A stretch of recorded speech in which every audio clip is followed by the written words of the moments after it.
hours. Thank you for that.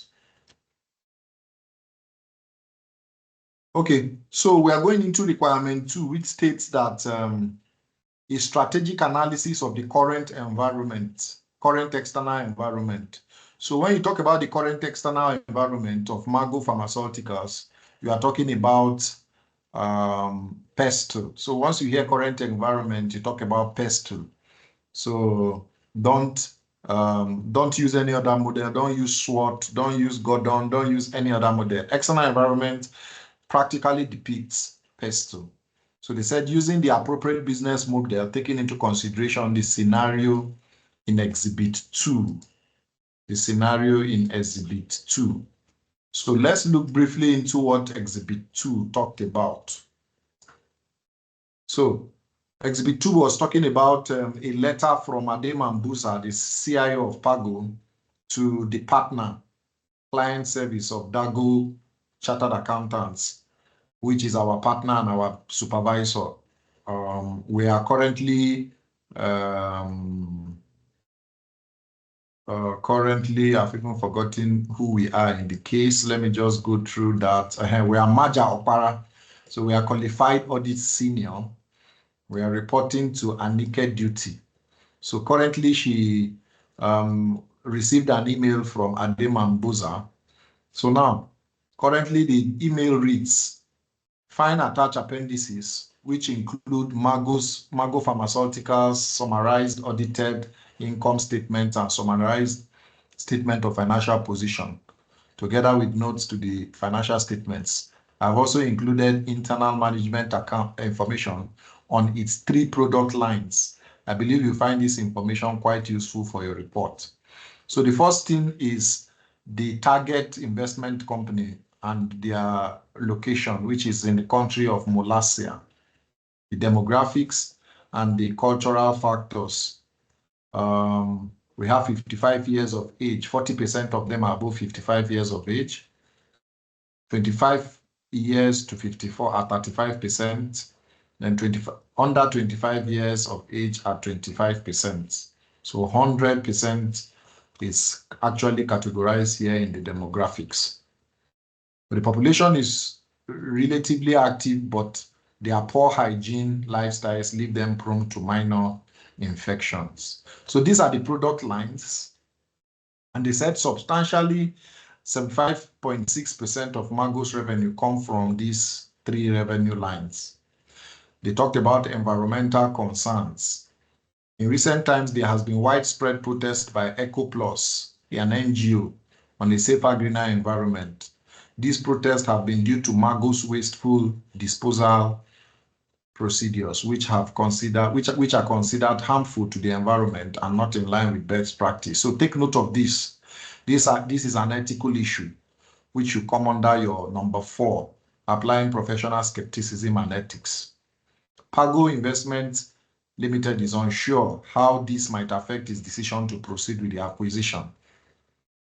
The board of directors of Pago Pharmaceutical, however, indicated that there are currently no laws in Molossia being breached as a result of waste disposal processes. And since they have some influence on the central government of Molossia, there was no concern. So this is Pago Pharmaceuticals board being defensive. So you must understand that you have to be skeptical in this area. When it comes to issue of waste, even if you have the government in your pocket, you still stand some reputation risk, environmental risk. It's very important to take note of that. Pago Pharmaceuticals valuation strategy. So they've talked about the dividend model, which we looked at in requirement 1. The dividend policy also, we looked at it in requirement 1. So basically what we are picking out of this Exhibit 2 is the environmental concerns and the product line. So please take note of that. Environmental concerns and the product line is what we are taking note of. Okay, so let's move to the appendix and look at how we calculated the contribution margin. So I'll go to the appendix right now so that I can show us how the contribution margin is being calculated. Okay, so the contribution analysis, we know what contribution is all about in management accounting, performance management, SFM. You're talking about each product line and how they contribute to profit, the profitability after you've factored in variable costs and fixed costs. So for real goal, tier goal and zero goal, you have your sales value as 285,000 each as the sales value. 285 for real goal, tier goal 200 and zero goal 260. So we now look at the costs. We have the formula, which is very clear. Sales minus variable cost is how we get contribution. I believe at this stage, we all know that sales minus variable cost is contribution. And if you don't have these values, you can also do it the other way around. Fixed cost plus profit is equals to contribution. I have these formulas in my head, I think, right from secondary school for contribution margin. So don't forget that sales price per unit minus variable cost per unit will give us our contribution, or the fixed cost for the project. Now, the fixed cost is fixed, whether you produce 1 or you produce 100. So the fixed cost plus your profit is the other way to get your contribution. Don't forget that. So in this case, it was said that the sales price for Riago, Tiago, and Ziago is 285, 200, and 260,000 respectively. So the direct material is 145, 125, and 135. Direct labor, variable overheads, direct labor is 60, 60, 75,000 respectively. Then variable overheads, 30,000, 20,000, and 25,000. So we have the contribution for Riago, 285 minus direct material minus direct labor minus variable overhead, which is 50,000. So 145 plus 60 is 205 plus 30 is 245. 285 minus 145 plus 60 plus 30 is 235. So 285 minus 235 is 50. So we have a positive contribution for Riago. That means the revenue is higher than the cost, the variable cost. For Tiago also, we have 200 as the sales value, but direct material is 125 plus 60 plus 20. So the sales value is 200 minus the variable costs. So we have a negative contribution of 5,000 for Tiago. So what does this tell us? Tiago has a negative contribution and it's not viable because the cost is above the projected revenue or the sales value. So Tiago has an issue. The amount you're about to sell it or to bring it to the market is not up to the amount of the cost you incur to bring the service to the consumer, readily to the consumer. So take note of that. Ziago is okay. It has positive contribution of 25, 135 material, 75 for labor, then 25 for variable overheads. So 260.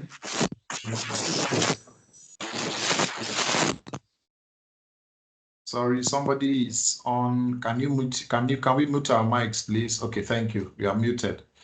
All right. So Ziago has a positive contribution of 25. Riago is 50. Then Ziago is 25.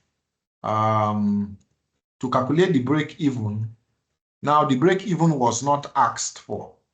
If you look at the requirements, let me go to the requirements.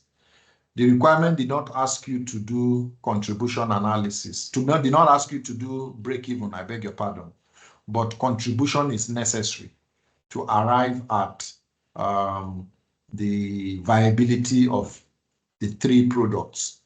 Break-even is not necessary, but I prepared break-even, which I said optional, is not required, to buttress a point And that point is to tell you that for real gold, to break even, you need 456 units. But for Zia gold, you need 838 units to break even. But you can see in Tiago that has a negative contribution. It's not feasible to even know when to break even if you continue producing Tiago. So please take note of that. The break even is just to buttress the point that Tiago is not viable. And even though the fixed cost you incur on the 3 products does not change, even if you discontinue Tiago or you continue Tiago, the fixed cost remain the same. So it now depends on how you're able to convince management and whether in future Tiago is going to be profitable or not profitable. So please take note of that. That now depends on your argument and how you're able to convince management or the board on whether to discontinue one of the product lines that is not generating positive contribution. So it's very important. Okay, having said that, let's look at the second requirement again. It's talking about a strategic analysis of the current environment of Pago Pharmaceuticals using an appropriate business model, taking into consideration the scenario in Exhibit 2. The business model should include a clear commentary together with 1, your judgment, limitation of the model used, and overall conclusions. So take note of that. Without further ado, let's dive straight into the solution and our report. Let's go to the solution and our report. Okay, so this is requirement 2 now, and based on our format, let me quickly share the format to us so that we can have a glimpse of what we are expected to offer for requirement 2. So please confirm if you can see my screen for the formats. Please, can you see my screen? Yes, I can see it. Okay, fantastic. So you see requirement 2, we're talking of analysis of data information for requirement 2. Now, requirement 2 does not have financial statements. So to get your 4 marks for requirement 2 on this first parameter, you need to give 4 valid points. Now, those valid points must not come from your calculation. They can just come from the general product description. Take note of that. Then professional tools, you pick 4 marks by discussing 4 calculations from your data analysis. So what we just did on contribution, you talk about 4 issues there to pick 4 marks. Then the identification of issues and options is our model analysis. So they've asked us to talk about the external environment. So we now do the pastel there in detail. Now, remember requirement 1, we talk about trend analysis because it has to do with the financial statements. Now, here in requirement 2, we're talking about the model analysis. So the P, the E, the S, the T, the EL is what we are going to analyze here to pick 4 marks. Then the next parameter is our challenges and considerations, which includes ethical issues, and we're being skeptical about the whole data information provided to us. So we talk about 4 relevant issues to pick 4 marks. Then we critically analyze the general data information and the analysis to pick another 4 marks critically, which is our analytical skills. Then we also talk about evaluative skills and judgment, which is risk assessment. We also pick 4 marks. Risk assessment in the sense that what are the positive risks, that is opportunities we deduce from the case, and what are the negative risks, which are threats in the case. So like I said, when you are stratifying these points, please be careful. Don't use data and information professional tools. Don't do that. You are not going to pass the exam if you do that. So instead, use words like analysis of data information, analysis of data calculation, issues, model analysis. Don't verbatimly quote what the examiner quoted in the Pathfinder. You're going to be penalized for that. He used that to mark your scripts. So if you also cannot stratify these 6 layers and write under them 4 points each, please write straight down. Many examiners will encourage you to write straight down. So write straight down if you cannot stratify it like this. So that's the essence of practice. The more you practice, the more you are able to remember how to structure your report in this format. And one good advantage about structuring your report in this format is that you catch the examiner's attention and you are able to maximally pick the marks.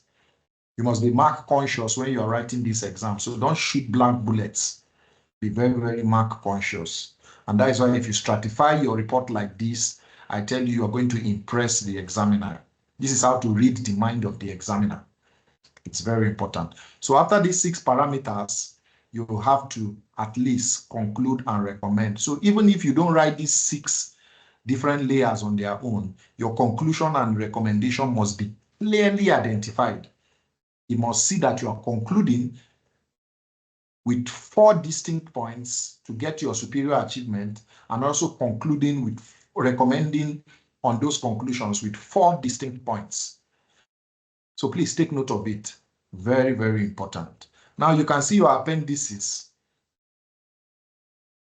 The first one is your financial ratios calculation. You can see everything without explanation. You just pick 4 marks from there. Your data calculation, you also pick 4 marks. So everything in your appendix is just 8 marks. So even if your appendices are wrong or the calculations are not so 100% correct, but if you are able to write something reasonable to convince them that what you calculated is what you transcribed into your report, you will pass the exam. So your calculation must not be 100% correct. So for example, in this contribution analysis we just talked about, maybe out of a mistake, you made a mistake and the first product had negative contribution, the second product positive, the third negative. If you are able to convince the examiner in your requirement 2 by explaining it why the first product provides a negative contribution, second positive, third negative, you will pass the paper. So like I said, the case study exam there's no right answer and there's no wrong answer. It depends on your report, the clarity, and how you are able to convince the examiner. So please take note of that. It's very important. Okay, having said that, let me move back to the report to see how we discussed in detail the analysis. So the first one is analysis of product line information or data information, anyhow you want to put it. Just make sure it's clear to the examiner. So the first thing we're talking about is the 3 product lines. We said it reveals insight into the financial performance and structure. We talked about the revenue and we talked about the significant cost. So the screen, are you sharing the screen with us? Yes, I'm sharing the screen. I don't know if you can see it, Charlie. I can't see it, sir. Oh, okay. Analysis of product line information, sir. Is that the screen you shared? Yes, strategic analysis of current environment, external environment of Pago Pharmaceuticals using an appropriate business model. Yes, sir. Maybe it will Okay. open on. Oh, okay. So let me stop sharing and reshare. Maybe it's her network. So let me stop resharing. I'll reshare it now. Okay. Charlie, please confirm if you can see it. I just reshared. I can't. Oh, okay. Maybe it's your network. It's okay, sir. Let's continue. Okay. Zachariah said he can see it. Okay, you see it. So I was talking about the first point. Yes, please. I know it's okay, sir. It's okay. Let her maximize her screen. Okay. Charlie, maybe you maximize your screen. Let's see if that works. Okay, let me do it.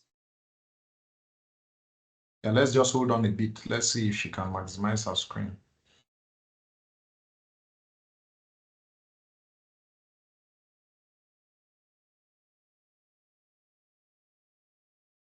And also, if it doesn't work, maybe we just give you 1 or 2 minutes, you leave the meeting and come back again. It's possible. Sometimes maybe your phone or your system, the network, something glitches could cause that. So maybe you just leave and come back if it doesn't work for you that way.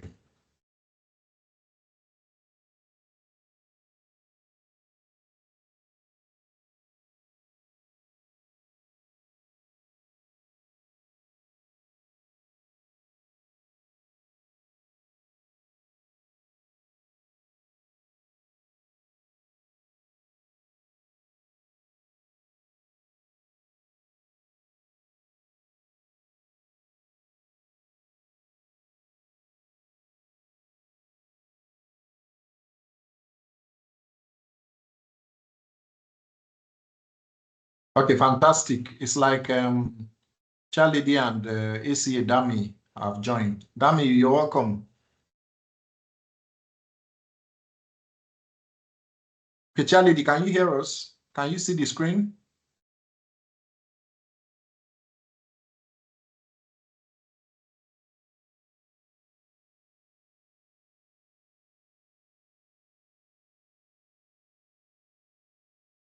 What did you say, man? It's your room.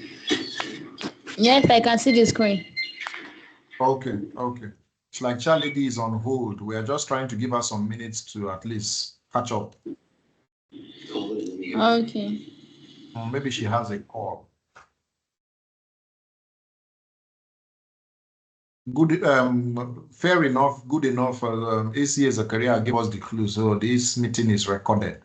So maybe we'll just continue. She will catch up with us, right? Since we are still going to share the recording. Okay, sir. Okay, so let's go ahead.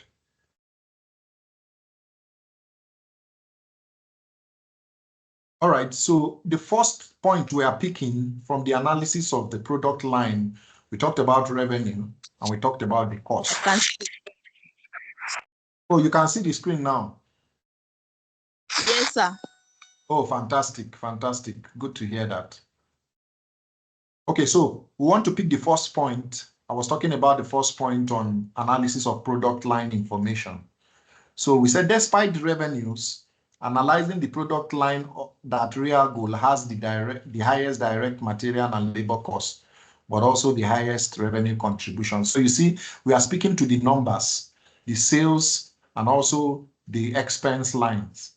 Tiago has the lowest overheads, but seems more efficient relative to his revenue. So you see, Tiago, despite negative contribution, the cost is still efficient.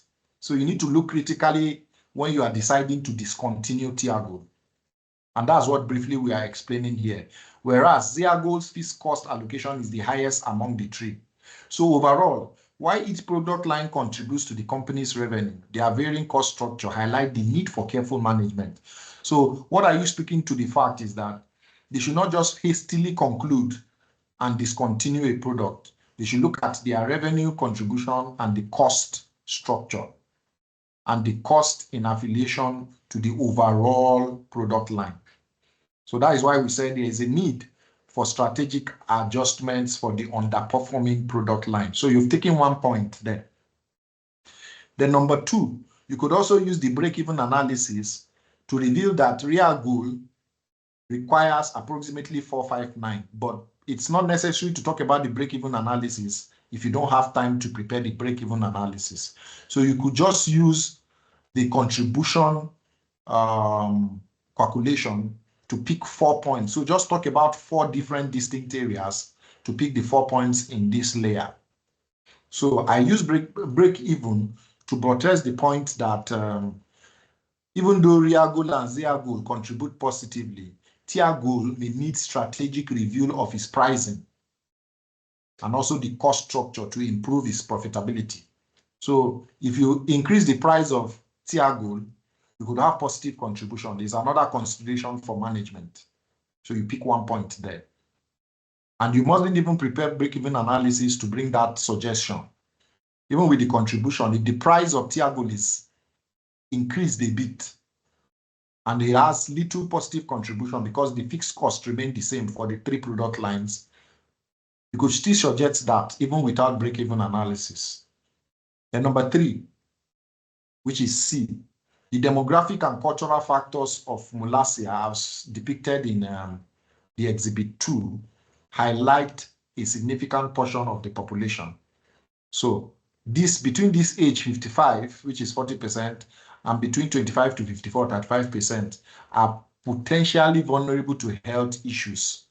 So this creates a considerable market opportunity for Pago Pharmaceuticals. So with this percentage, which is 75% of this age group having medical issues, poor hygiene practices, I mean, Pago Pharmaceuticals could take advantage of that to hit high sales. They are also solving the problem and also generating revenue. So it's very important. We take note of that. Very important. You pick a point, they're talking about the issue in the exhibit. Then the final point you could pick is the request for an analysis of Molassia's environment and a fair evaluation of Pago Pharmaceutical, which raise issues on the evaluation model used. We use the multi-stage dividend discount model. So that model we used, you are suggesting that discounted cash flow price earning ratio could be used, that's NPV, to give us a better result. So if you talk about 4, you are okay, but I gave you 5 here. I also talk about evaluating Pago Pharmaceuticals and the broader Mollassia countries market. It's crucial to consider the wider context. We are talking about the pass-through, the economic, political, and social factors, which we'll look at in detail on the 3rd parameter. So be conscious of 4 marks here and be able to talk about it in detail. Please don't be brief. I was looking at your scripts and some of you did not discuss in detail, especially when it came to the full discussion in requirement. You guys were more of a summary. You were summarizing your discussion, which will not really earn you 4 marks for each parameter. So look at it that you're supposed to talk about 24 things aside conclusion and recommendation. So those 24 areas you're supposed to discuss should be detailed. Please be detailed.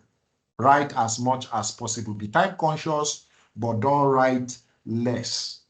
The more you write, the more you convince the examiner with a lot of points to pick. Please take note of that. I'm not saying you should write 50 pages or 44 pages like I have in my suggested solution, but please write enough. Don't write briefly, especially when it comes to discussion. The discussive areas, write very well. In the executive summary, it's fine. You can't go more than 2 pages, so summarize. But here, please discuss in detail. Okay, so number 2, you are analyzing your calculations of the product line. So the contribution analysis of Pago reveals distinct profitability between the 3 products. And the profitability shows that Tiago has negative contribution and needs strategic review. So here you have picked 1 point. Number 2, the product lines show a detailed breakdown which omits a comprehensive revenue itemization, particularly any other potential revenue streams aside this main product. So this absence could obscure the full financial picture and affect profitability assessments, because they said the total costs across the product lines amount to 60 million, which are now reduced. Okay, Charlie, we can hear you. You're saying something? Yes, I can. Okay, are you asking a question? No, sir. Go ahead, sir. Okay. Okay, so I was talking about the second point, and I said, even if you produce Tiago alone or Riago alone, which is the most profitable, you still incur 60 million. So if any product line is discontinued, the revenue you generate does not matter. So the difference in the price per unit of these three products also should be factored in this second point. So please take note of it. The fixed cost is fixed if you provide for Reagul or Tiagul or Ziagul. The fixed cost is 60 million. So you have to be decisive in advising the board and management whether to discontinue Tiagul or to continue it. But your facts have to be in place. Number 3, in the contribution analysis of Mago, Reagul demonstrates positive contribution, of course, while Tiagul shows negative. Now, the point here is the negative margin suggests issues with pricing, cost control, market demand, which requires strategic review.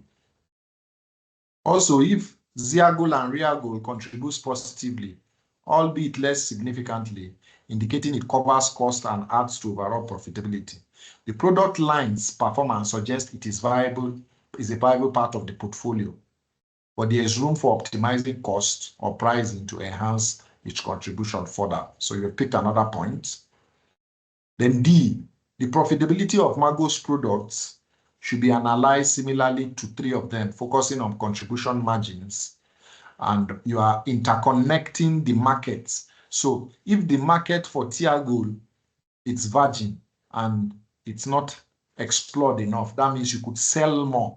And you know, the higher the selling in a particular market, the higher the value, which may be above the cost. So the market also, and their interconnectedness is also a factor you could talk about. So it's not much about discontinuing Tiagul. There are many factors that could be brought into play to enhance Tiagul's positive contribution. So the costing methods, you can see this last place I said, a more nuanced approach such as activity-based costing could provide a clearer picture of each product's profitability and help inform strategic decisions. So contribution analysis may not provide a holistic picture. So if you use activity-based costing, it could also provide an approach or a better approach to enhancing the profitability and a clearer picture of those 3 areas. So that's for the second line of, or the second layer of our discussion. All right, so the third one is we're looking at pestle analysis. So based on our format, Like there are people that want to come in. Yes, I've admitted them. Okay. Yeah, I've admitted them. Okay, so we're talking about the pestle analysis now, which is the third area. The pestle analysis in detail. So the first point, we're talking about political factors. So in the case, we have political instability and the upcoming election, which we know definitely is an economic issue. It will cost investors confidence. In fact, investors will not invest when there is political instability, when elections are coming, fear of uncertainties. So that's the first parameter or the first metrics we should critically look at and discuss. So the pestle analysis, the political environment is very, very key because there is uncertainty. You can't predict the future. So the investors, which is Pago, will have issues with this acquisition bid. The next one is economic factors. Economic factor which becomes grounded when there is political instability or political issue. Now, the products could be may not be economically viable because during political unrest, there may be challenge. And except the election has come and gone, the purchasing power of people may be very low, and hitting the market with high sales may be very low. So economic factors may be a follow-up to the political factors or the effect of the political factors. So discuss that in detail. And number 3, the social factors. Looking at the demography, of Mago Pharmaceuticals, it speaks to show that a particular percentage it's at an age or an age group, and those age group are vulnerable to minor infections. So the social factors will boost the sales of Mago Pharmaceuticals. So the social factors are positive in outlook based on the case presented to us. And it suggests that socially, Mago will hit a lot of sales because of the infections, and their products will boost the immune of the populace, which is very, very important. So this social trend suggests stable demand for Mago product to some extent, irrespective of the political instability. So as you are discussing that, you discuss the threats and the opportunities based on this model. Then technological factors highlight the importance of the investment in non-current assets and other state-of-the-art technology for Mago. So as the population affluence increases, the demand for advanced and effective treatments rises, necessitating ongoing investment in cutting-edge technology and product development. So the world is gravitating towards IT. Everything is IT-driven these days. And capital investments, I was in Zenith Bank's unveiling of their shares yesterday, and I was shocked to hear the MD of Zenith Bank saying they've invested in technology so far about $1 billion. I was like, wow, $1 billion. Did you know how much $1 billion is? Not Naira. In technology for Zenith Bank worldwide. That's huge. So it's a technological world, and IT, everything about an organization currently is IT driven. So in this case, you find out that for Mago Pharmaceuticals to maintain or go up in pharmaceuticals or compete in the industry, IT has to be taken into consideration to foster long-term growth and market positioning. Very important. And the next one is ecological and ethical factors, talking about compliance, environmental regulations, like the current waste practices, though not legally compliant, have drawn criticisms from groups like the NGO. So to mitigate this reputation risk, so Pago may look at it as an issue, but Mago is saying that the current government, they have their way. I'm sure they know people in the government that they can talk to. No. So these ethical issues have to be addressed holistically. And that's what the ecological and ethical factors are speaking to. Finally, based on these ethical and ecological factors, the legal issue can be an offshoot from the ecological issues. So any issues like environmental laws, waste disposal practices that are not addressed in the ecological issues could trigger litigation and legal actions from several parameters or several groups. So to mitigate against the risk of legal factors, they need to be ecologically compliant. So comply to every compliance laws and regulations in the country to avoid litigation and legal issues. It's very simple as that. So the pestle analysis is a follow-up of each one of them. So if you have political unrest, you're going to have economical issues. So social and technological may not be affiliated to any of the two. Then the ecological issues, any ethical issues could trigger legal and litigation cases for the company, which you must avoid by all means. You must avoid that risk. Okay, so from this point, the pestle, you've picked 4 marks because the pestle is 6. The pestle is 6 parameters. So you've picked 4 marks effortlessly, talking about the pestle of Mago Pharmaceuticals. So you picked 4 marks very, very effortlessly, which is good. Now let's look at the challenges and considerations.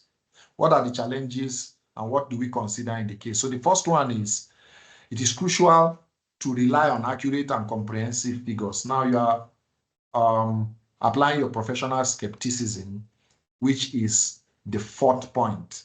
So are we sure that the figures, even though the financial statements are audited, so these financial data are not audited and they are provided by Ademambuza, the Chief Investment Officer, you need to be skeptical.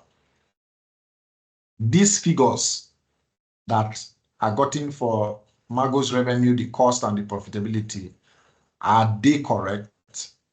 So you are discussing that to ensure that the accuracy of the financial analysis will enable the investment company evaluate Mago's performance. So in this area, you are discussing in the sense of being skeptical.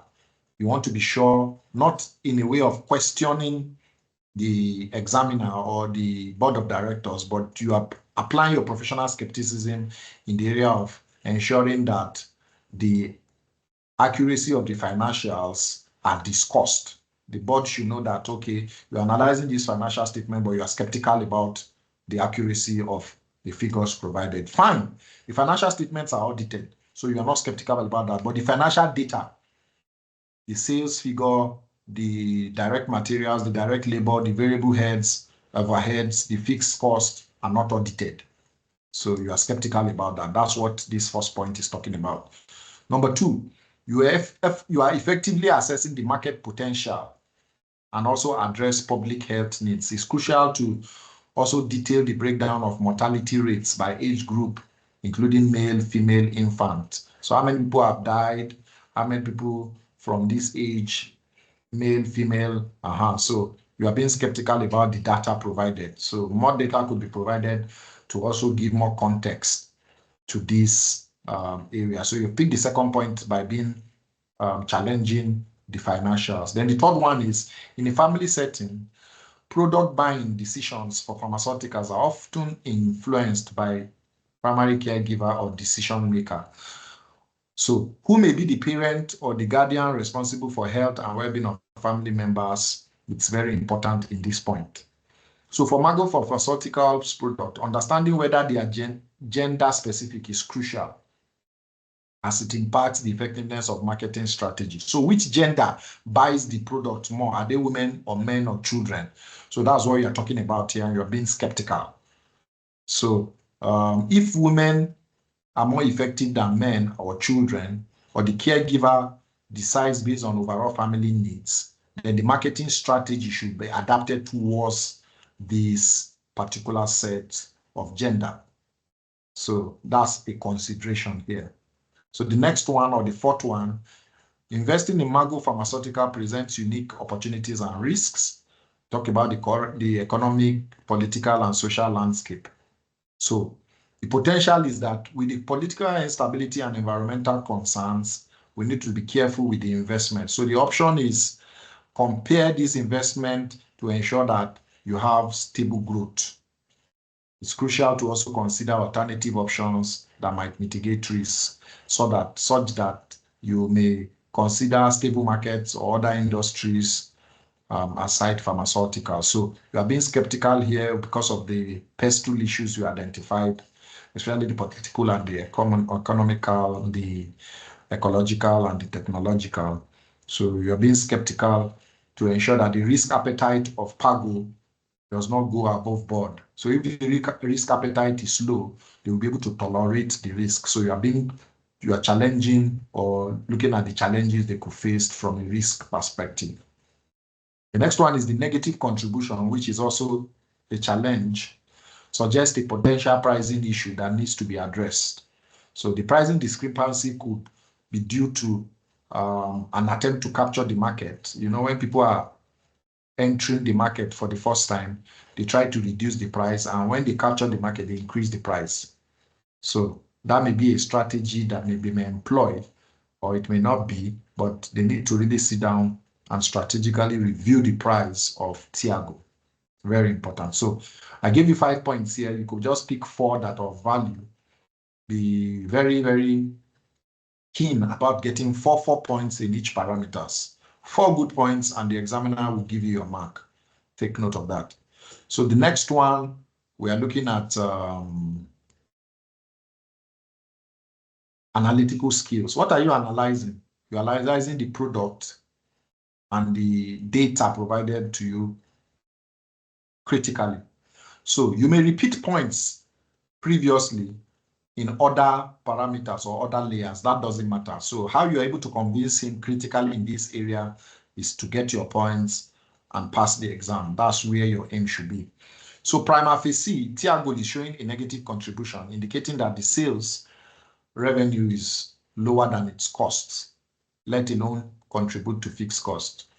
So the negative contribution could arise as a result of aggressive pricing strategies and to drive market share or from miscalculation. So you are being critically stating the cause of why Tiago is showing a negative contribution. So you pick one mark there.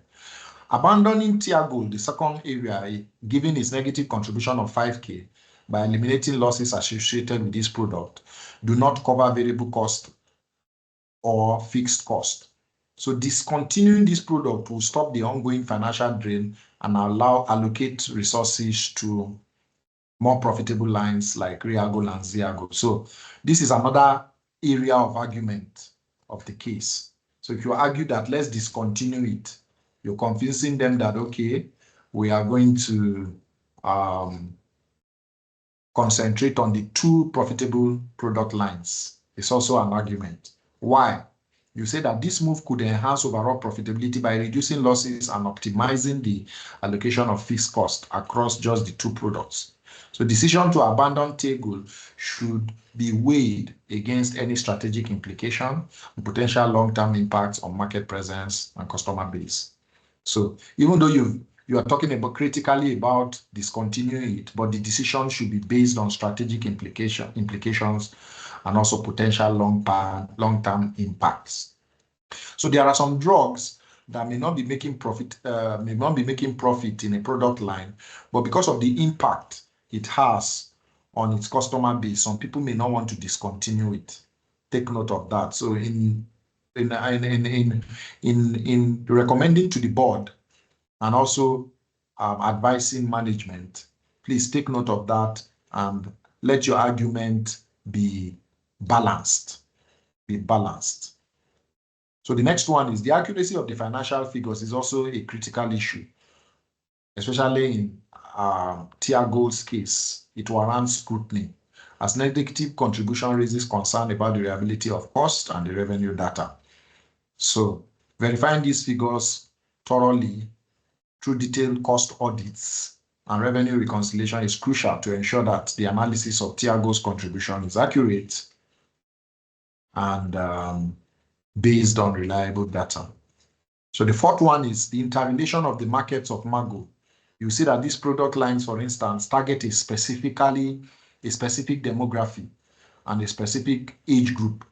So experiencing declining of sales for Tiago may be the issue.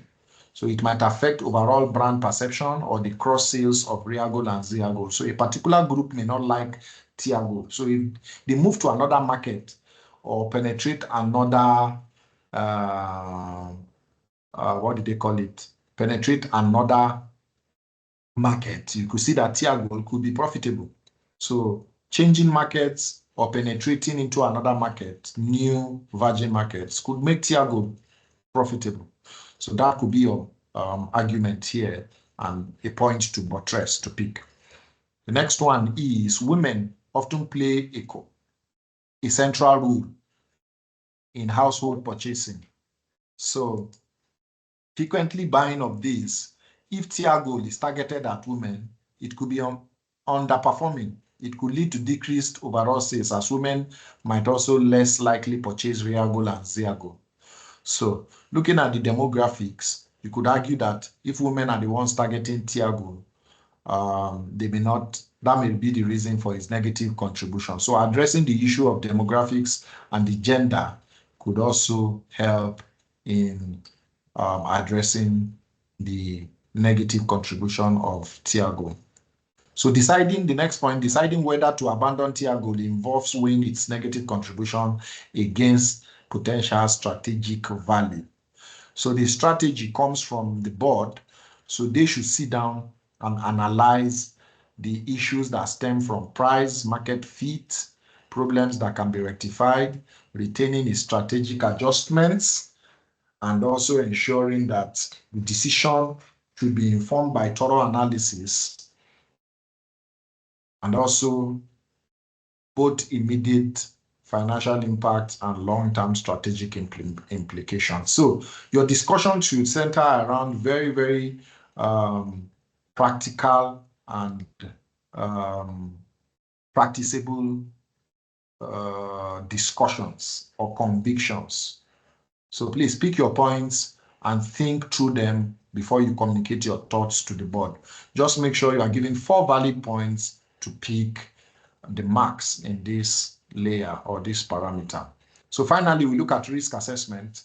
Risk could be positive, which are opportunities, and they could be negative, which are threats. Take note of that. So in this area, we want to look at your skills, evaluative skills, and how you are able to judge the case. So this entails risk assessment. So the first risk is political risk. You are assessing the risk. You know, you've talked about it in PASTEL, but in this parameter, you want to pick 4 marks. So political risk and negative risks culminating in economic issues that could affect the economy. So this risk lies in whether the current favorable conditions will persist or deteriorate. After the elections, will everything go back to normalcy? Impacting the anticipated return on investment and strategic plans. So political risk is crucial to making an informed decision regarding the acquisition of Pago Pharmaceuticals. So it's very important. So you pick 1 point talking about political risk and how it culminates into economic issues, bringing down the economy or bringing the economy down to its knees. The second issue is, despite the current political uncertainties, Pago Pharmaceuticals' strong market position and positive short-term economic outlook present significant strengths. So what are the strengths? You're talking about the optimistic current environment and the favorable outlook, especially despite the political instability. The social parameters shows that from those people that have infections, it's possible to still sell and break through in the market. So that's the second argument. Despite these issues, Magos could still have a market position and positive short-term economic outlook despite these challenges. So take note of that. The third one is the economic instability and increasing affluent population present a promising landscape for Pago. The current economic growth and declining unemployment rate suggest a stronger capital base with greater purchasing power. So since unemployment is reducing and the economy, despite political unrest or uncertainty, is growing, you're also looking at it that the long-term risks or the potential risks associated with political instability and other market uncertainties could impact long-term returns. Politics or political elections is just one time, it will come and go. So it's possible they navigate through these challenges and still survive the hurdles. So that's a risk you should assess, the long-term potential risks. Number 4, the significant risk from criticism of wasteful disposal. That's reputation risk, environmental risk is also what you should analyze here. So judge them in the sense that they need to ensure that they address reputation risk, ensure proactively improving waste management practices so that it could mitigate negative perceptions in the eyes of customers and other service groups, NGOs, to align with global sustainability trends. Currently, ESG is in vogue. We all know about ESG. ESG is economic, social, and governance. ESG, you're talking about the environment, how you socially interact as a company, and how you govern the company. So ESG are sustainability goals that most companies are encouraged globally by United Nations and other several global organizations to embrace. In fact, in my parent company, we have a unit for ESG, and they drive ESG as their agenda. in that department. So ESG is the vogue of most organizations to ensure that environmental, social, and the governance aspect of an organization is functioning properly. So failure to adapt may lead to legal actions, reputational damage, and that risk is very, very, very dangerous. We don't want to encounter that as a company. And Pago Investment will not want to hear that a company they want to invest in or acquire have such reputation issues. Very important. Okay, so I haven't talked about these 6 areas. 6 times 4 is 24 points. We've picked out 24 points. Let's now conclude. Now, from all we've discussed, very, very importantly, the financial health uncertainty is part of our conclusion.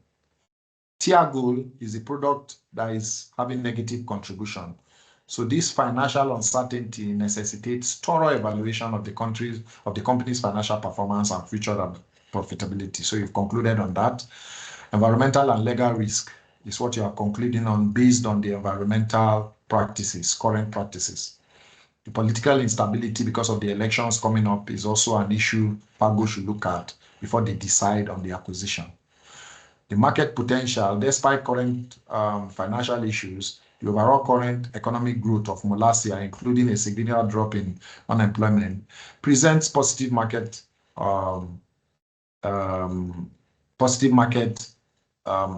outlook. The positive market shows that we could make, in the short run, positive gain.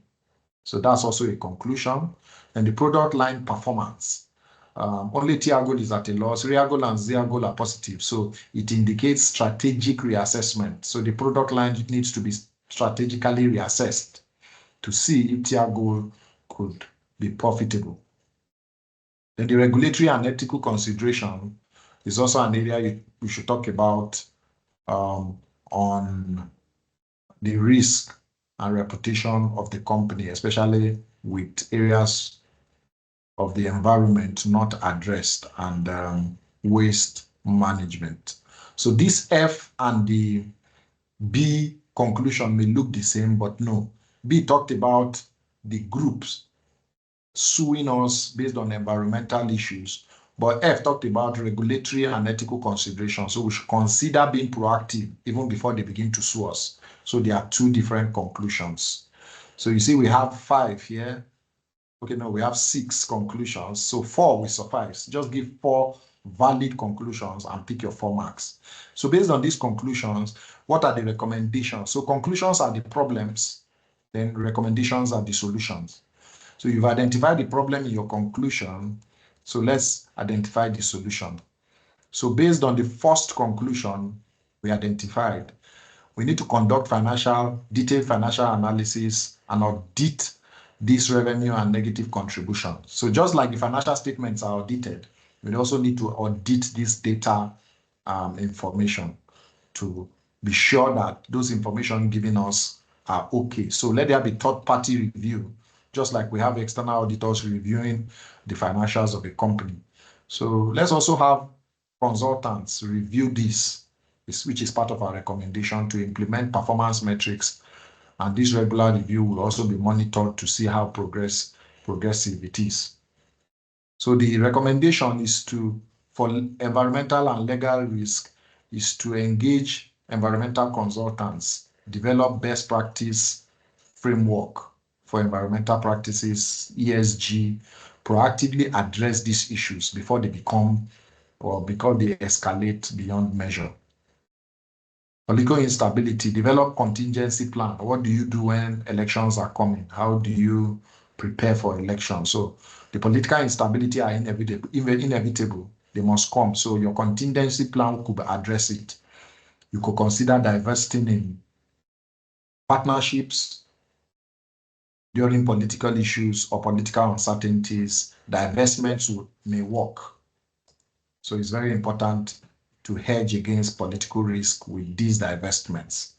The market potential is we leverage the growing affluence in Molassia in tailoring marketing and sales activities or strategies to target emerging market segments. Very important. So we invest in market research and development to identify and capitalize opportunities, enhance product offerings, explore new distribution channels. So this social area where the demographics are encouraging, we should explore them maximally so that we can make profit in the short run, which will impact the long run.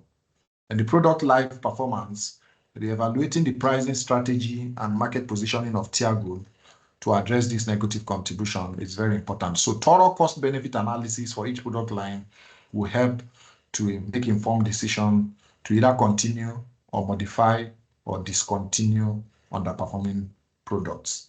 And finally, on the regulatory and ethical concerns, we could develop a robust corporate social responsibility strategy, which is geared at giving back to the community.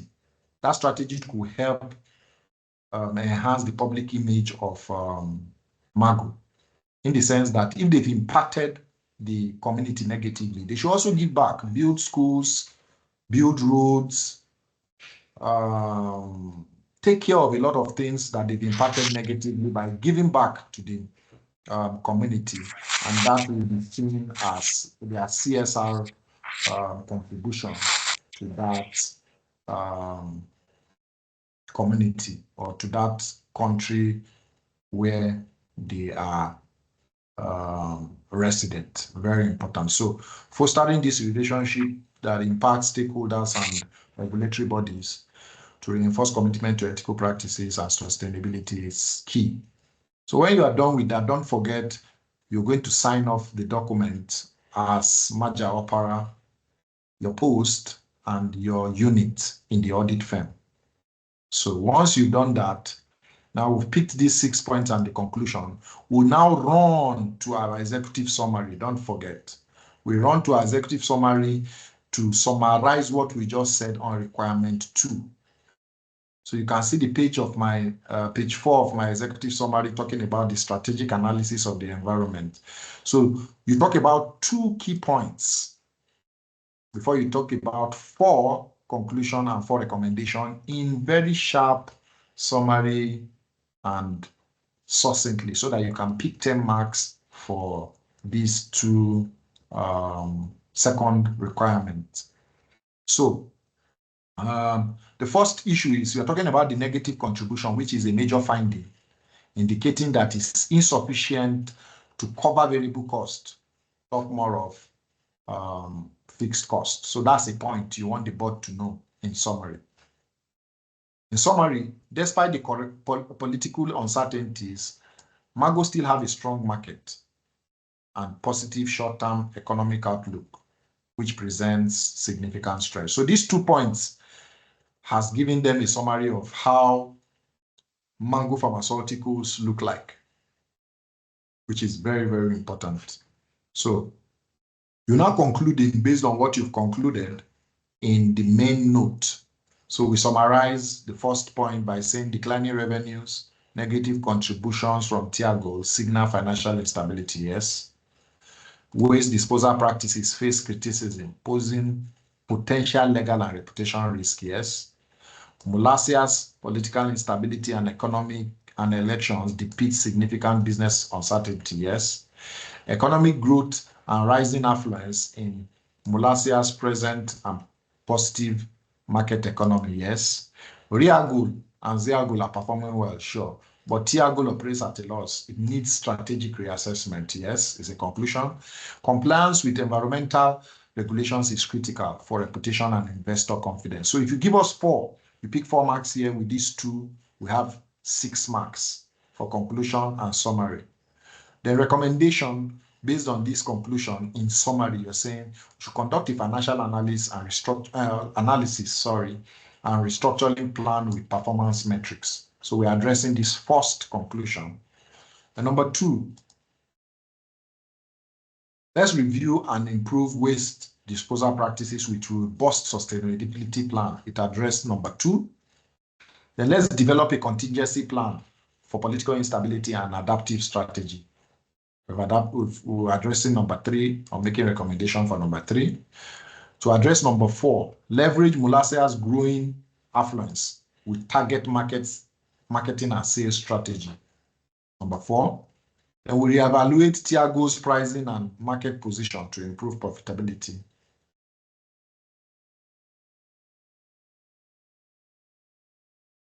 Which is 5. Then number 6, we ensure regulatory compliance and ethical practices with a dedicated team and CSR strategy. You've addressed number 6. So you don't need to give 6 here. I just give you 6 to give you a broadened horizon of how many or a plethora of opportunities or areas to talk about. So 4 here gives you 8 marks. With these 2, you have 10 marks. And I tell you, if you have at least 18 marks on this executive summary and you write well in this area of your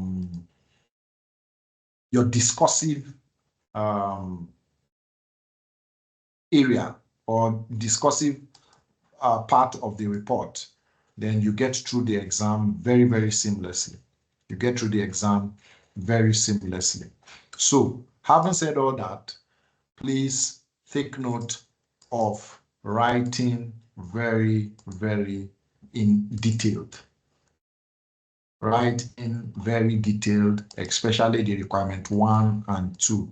Don't write shortly so that you don't lose 32 marks. So from these 32 marks, at least you should be able to get 20 or 25. So if you get 20 here, you get 20 in requirement 2, you have 40 marks.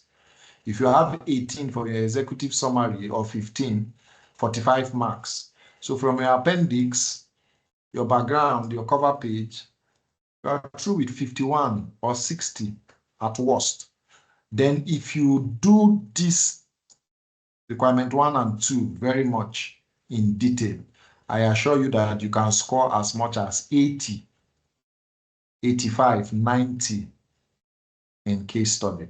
So like I said in my introductory note for case study, I said it's simple, but it's not easy. It is simple, but it's not easy. So following this format, it's what will help you address case study with a very, very good pass. I can assure you that. So thank you very much, guys, for listening. And I think that will be the end of requirement 2 for our mock 1 exam. So I'm going to mark our scripts and I will share it with us to see the areas we need improvement and where to practice more. So please practice your these mock exams again, rewrite the report, because by weekend we are going to go into mock exam 2. We're going into mock exams 2, and that would help us very much. Okay, so let me stop talking now and I will address questions. I know a lot of people have questions. I'm seeing ACA Mohammed, his hands are up. I'll give you the opportunity to speak now. So please, let's take our questions one by one, and we should be able to shut down before 9:30. Okay, Chialady too, her hands are up. Okay, so let's start with ACA Mohammed. Okay, ACA, please unmute your mic and please speak. Thank you. Thank you very much, sir. Good evening, sir. Good evening. Hello. Good evening, sir. Job well done, sir. Yeah, I can hear you. Go ahead, please. Okay, actually, I popped in late.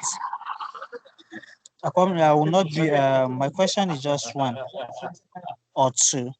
Concerning the report outline, is it necessary for us to include the report outline in the body of the report? Then 2, can one pass case study with just answering just requirement 1? Thank you. God bless. Okay. Thank you very much. Okay.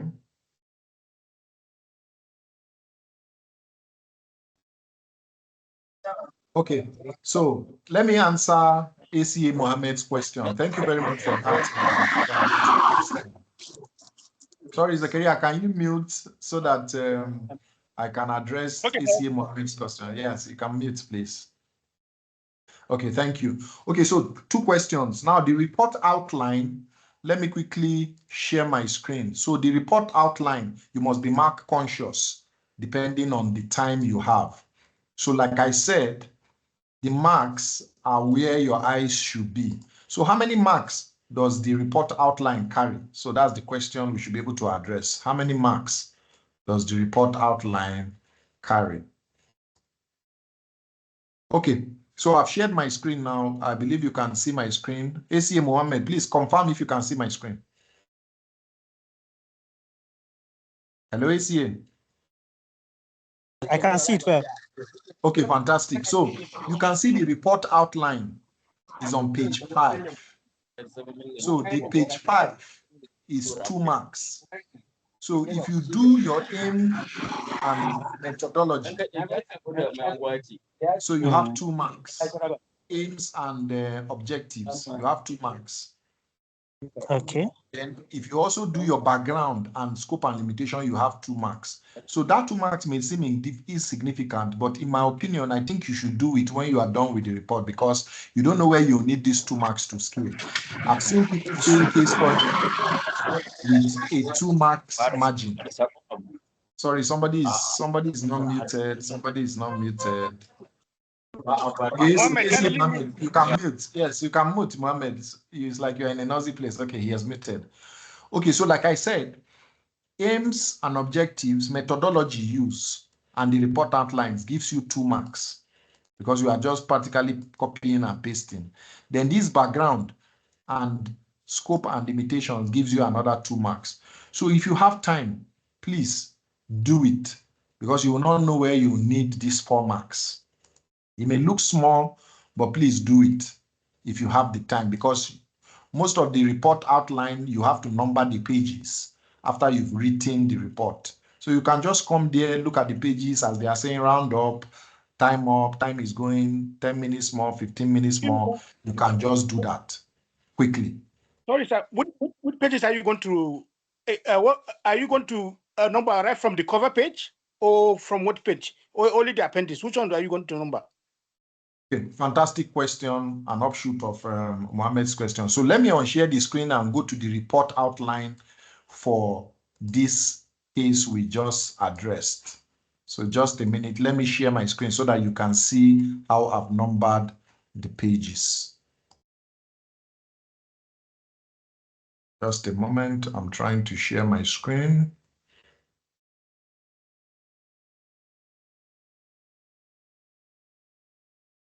Okay, so please confirm if you can see my screen. I just shared the report outline for this case. Yes, sir. Yes.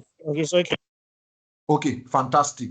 So you can see the cover page is on page 2 in this document. If you go up, you see that I did examiner's report on page 1. So you don't do examiner's report. I just put the examiner's report there for you as a solution.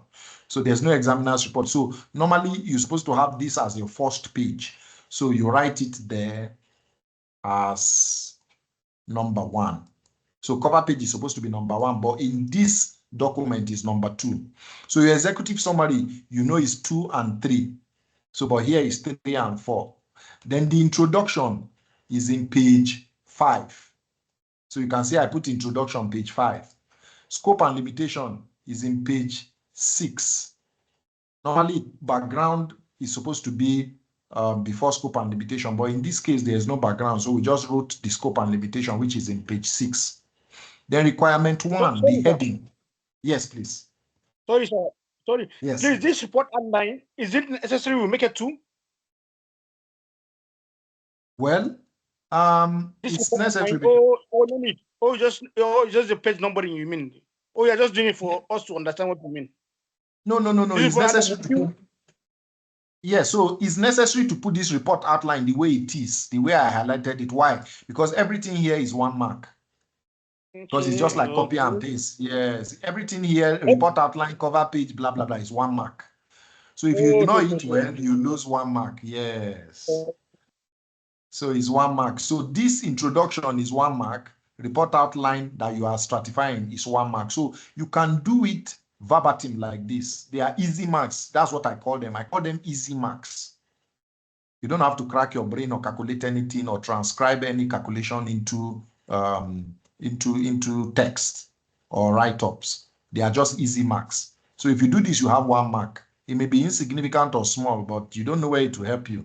So if you write introduction, you have 1 mark.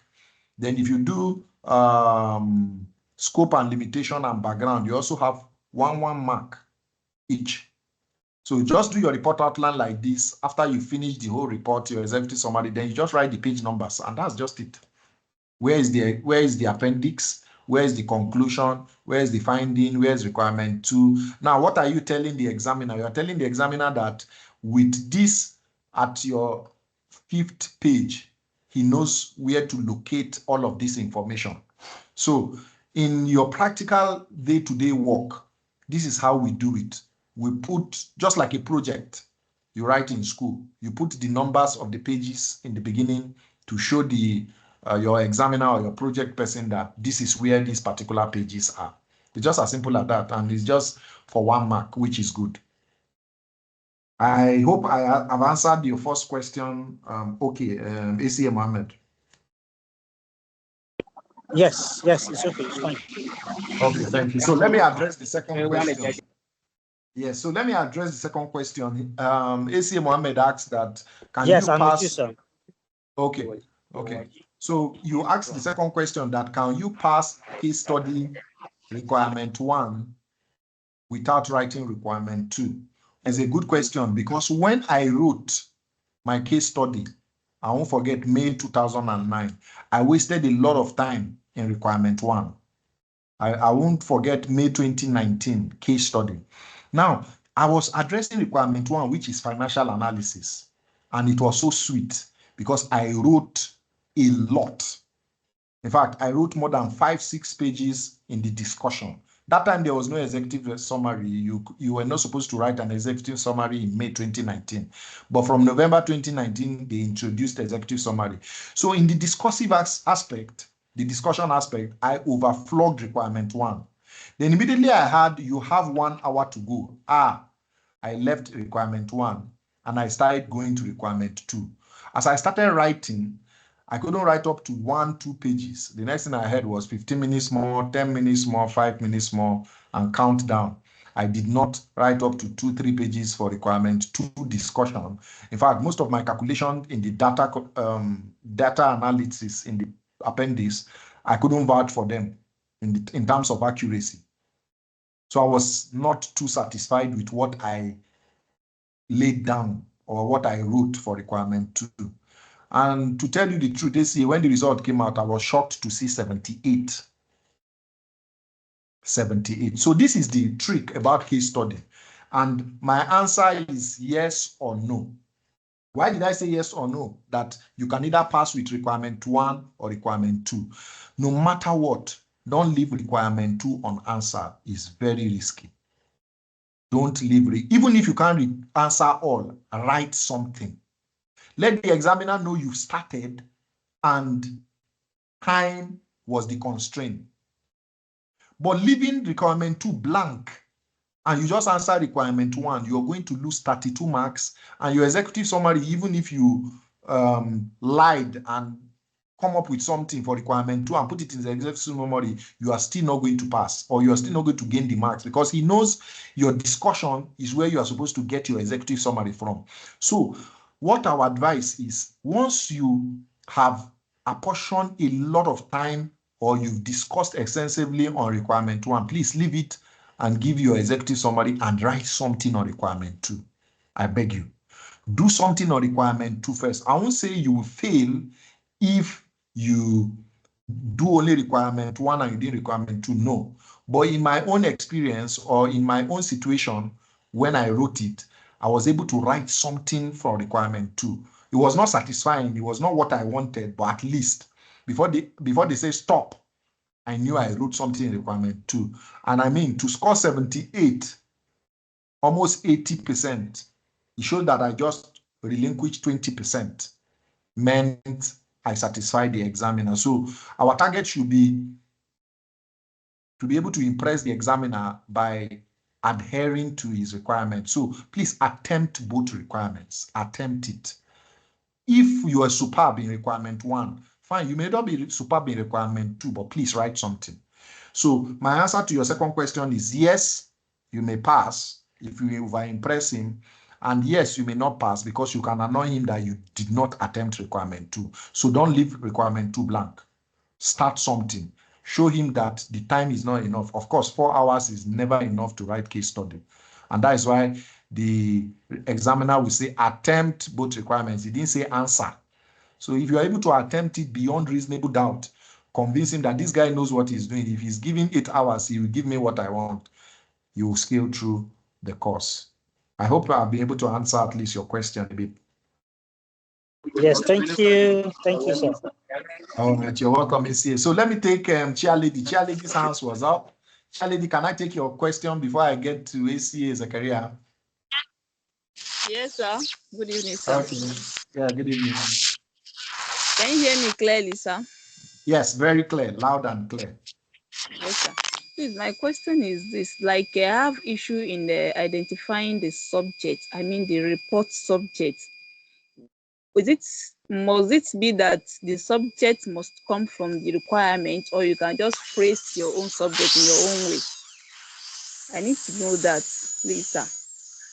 Thank you very Secondly, much. Okay, so I'm taking note of that. sir? Okay, I've taken note of that question. So let me take your second question. Numbering the pages, is it very important?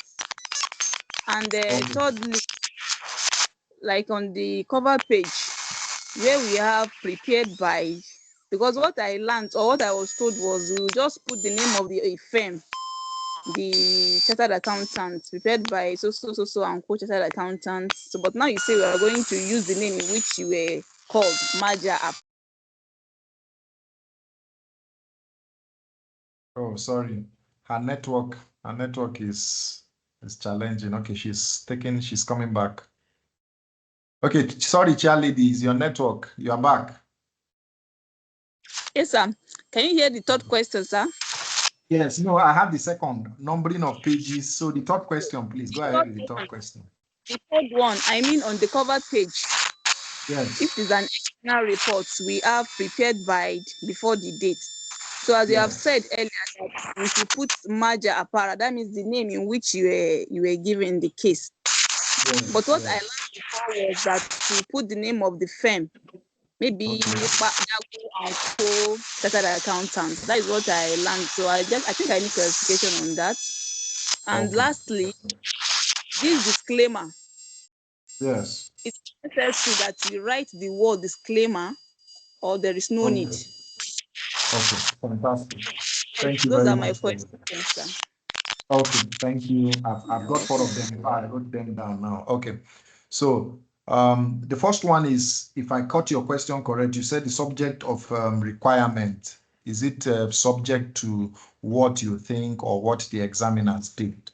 Okay, so very importantly, that question is a very valid question, and I like it because the examiner has complained severally about students addressing requirements in their mind without addressing what he asked for.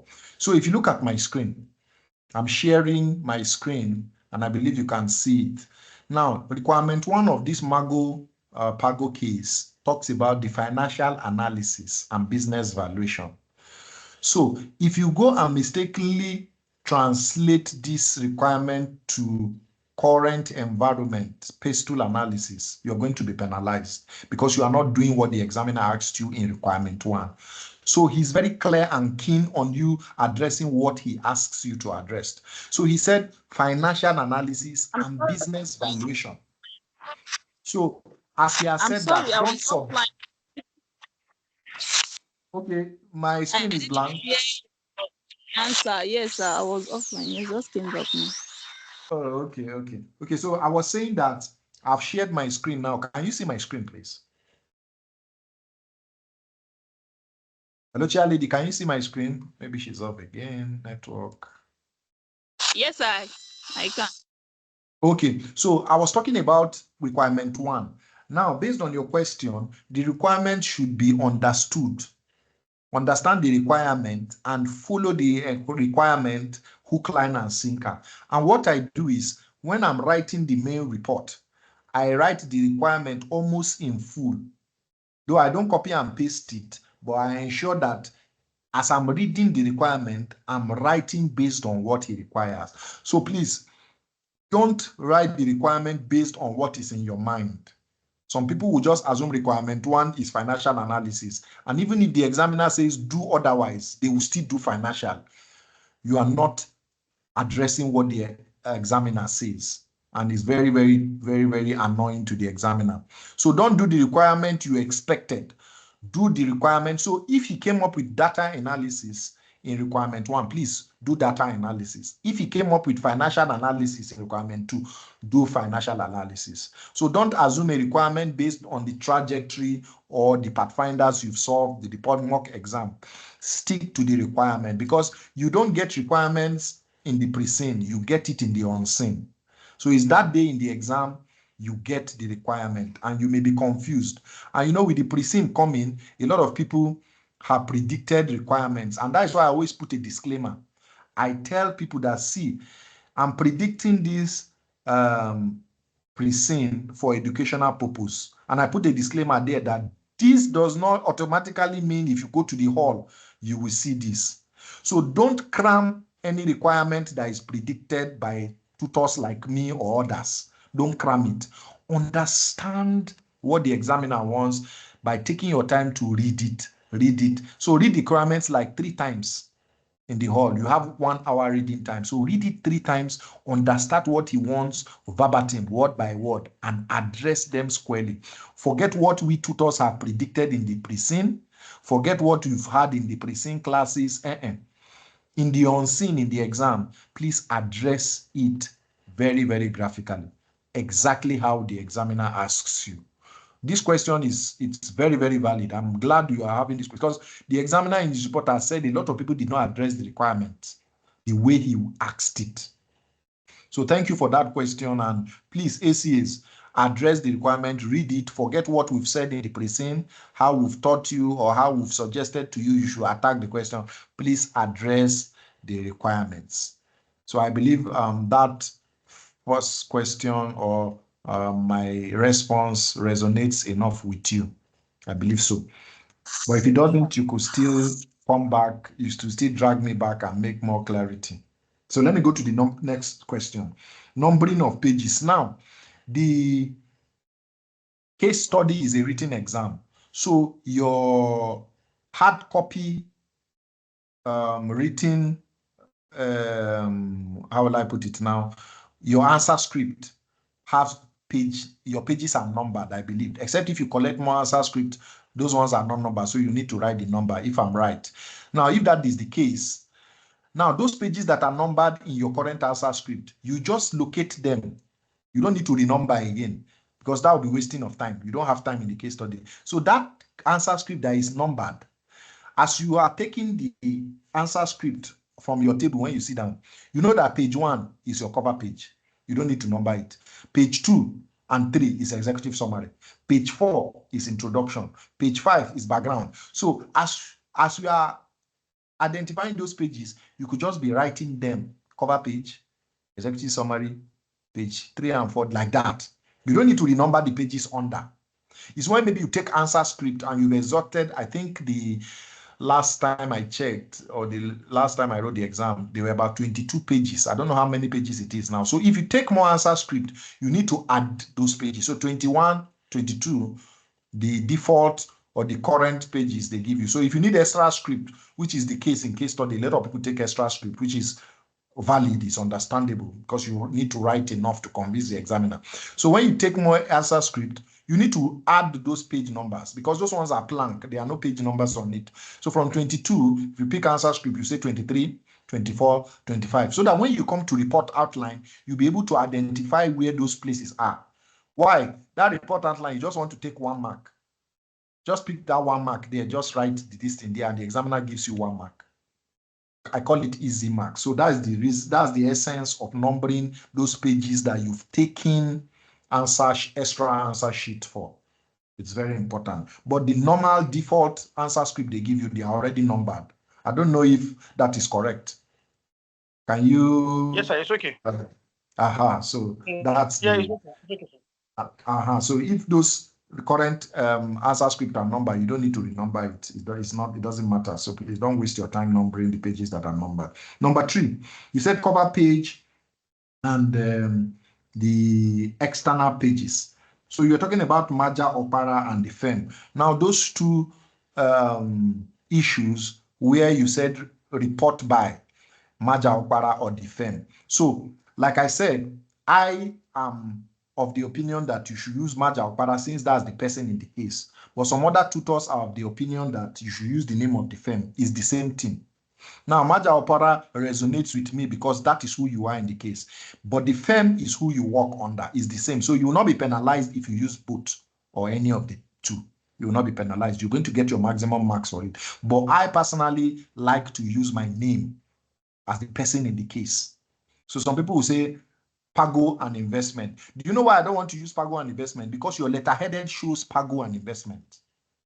So if you look at the cover page, let me go to the answer here.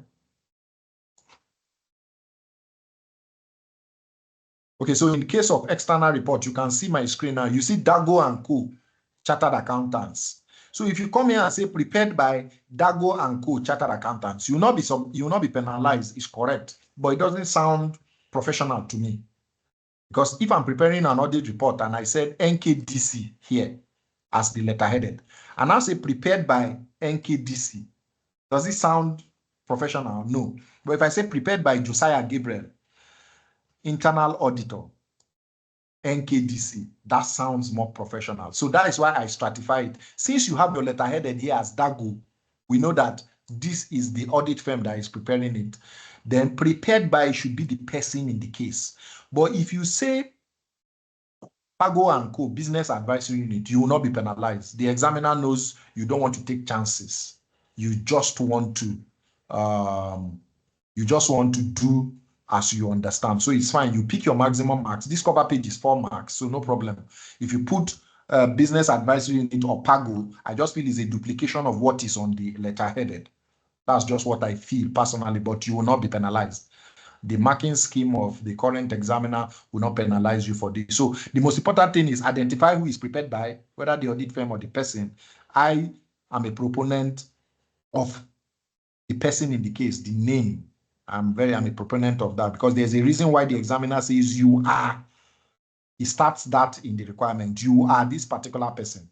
So in this place, prepared by, and yours sincerely, after you finish your notes, please identify the name of the person. But whatever is your choice is fine. You will not be penalized. So that's for the third question. Then the last question, why did I put disclaimer here? Is to tell the examiner that this is disclaimer. But when he reads this also, if you look at practical reports in financial statements of public listed companies published, they don't put disclaimer. Why did I put disclaimer? It's so that I can get this 1 mark. Sorry, disclaimer is 1.5 marks, sorry. So that I can get the 1 mark. Let the examiner know his disclaimer I wrote. He knows if you read it, these words is disclaimer. But I like putting my disclaimer there. Let him know that is disclaimer I meant. So you put disclaimer, you don't put disclaimer. What you wrote here is a disclaimer. So any one you do is correct. But make sure the words, these 3-line words are embedded there than just the header. If you put disclaimer here and you didn't write this thing, you will not get the 1.5 mark. And there's negative marking for not putting disclaimer in an external report. If you don't put disclaimer, he's going to deduct 3 marks for you. It's very essential you put a disclaimer. So if you put the header and you didn't put the write-up, you are still not going to get the mark. So writing without the header of disclaimer is no problem. You will not be penalized. You get the mark. So that's the answer to your first 4 questions. But me personally, I will write disclaimer and I will also write the words down. I don't want to take any chances.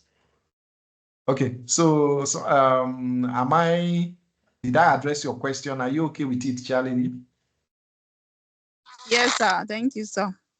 All right. Okay, ACA Zakaria, let's take your questions finally. You have not asked anything, and I know you have a lot of questions. Can we take your questions finally? It's 15 minutes to 10. I've taken much of your time. I'm also still in the office. I will have to drive home. So ACA Zakaria, unmute yourself and let's hear you. Mrs. ACA Zakaria on the call. Oh, okay. He has left the call. Maybe he has network issues or he needed to attend to some things. All right. So I think that will be the end. ACA Mohammed, ACA Charlie, do we have any other things to add?